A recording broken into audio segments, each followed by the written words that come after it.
छुए द बदन की देखो न कटन की चादर बिछा देहनी पलम जी मन पिघला देहनी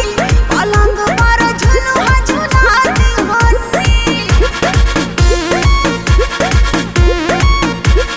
छुए द बदन की देखो न कटन की चादर